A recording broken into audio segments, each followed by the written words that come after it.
In this video, I want to show you how to stretch your hamstrings properly. Now, this would be considered a phase 1 strategy in a Not Really Yoga system, with the premise that we look at stretching as a skill. It's something that we not only need to learn how to do, we also need to learn what to feel. And that's really what I want you to think about in this one. So what people tend to do is, worst case, we're just mindlessly dropping into a stretch. Best case, it seems, we might be mindful in a stretch, but we're still only stretching in one plane of motion. And in the hamstrings, that's generally a front to back sagittal plane action. I want to look at bringing 3 planes of motion into the hamstrings here, which is more in line with how the muscle works. When we only stretch in one plane of motion, we miss out on the opportunity to allow our stretching and mobility, if we want to use that word. We miss out on that work actually making a difference into our sport or real life, whatever it is that you do.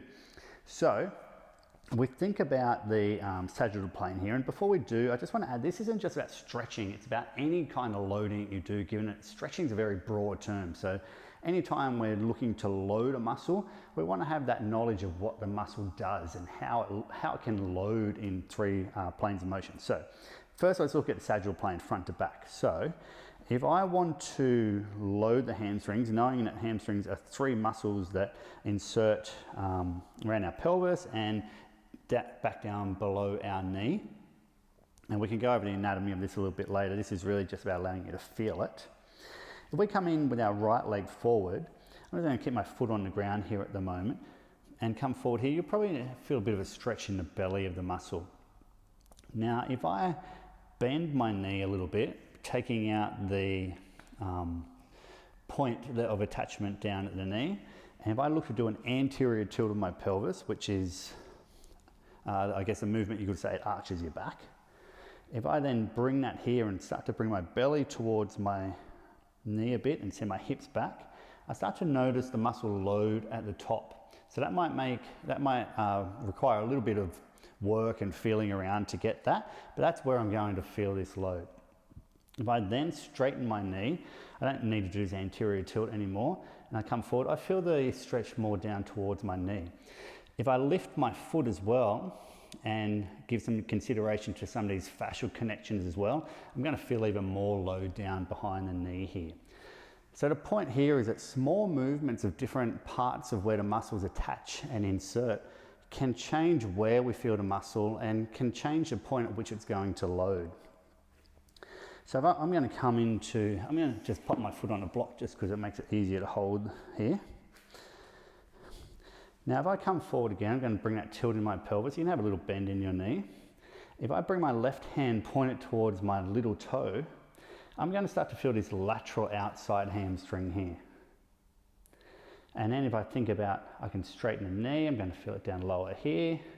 I could even turn my foot, the bottom of my foot, so it faces towards the left as well, and really wind this outside line up here. I get this further when I add the frontal plane, and I'm going to shift my hip towards you, and I can really feel that kick in down here. If I want to get the inside hamstring, I'm going to come in this position again. I'm going to tilt my pelvis up. I'm going to bend the knee just a little bit. And this time I'm going to shift my hip towards you again. This time my right hand's going to drop down. I'm going to turn a little bit, bring some rotation into it.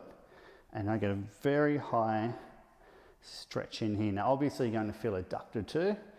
Now if I start to push my hip back this way a little bit more, I'm really going to start to feel that kick in. So you could work between 3 movements here. I'm going to come to bring my left hand towards my little toe. I'm going to come lean straight forward. I'm going to come to bring my right hand. Also keeping in mind changes you can make at the knee and at the hip.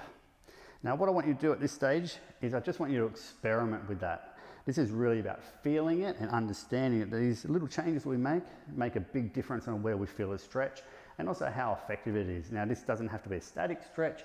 We can put this into a lot of techniques that we use all the way across the Not Really Yoga system and in our strength training as well.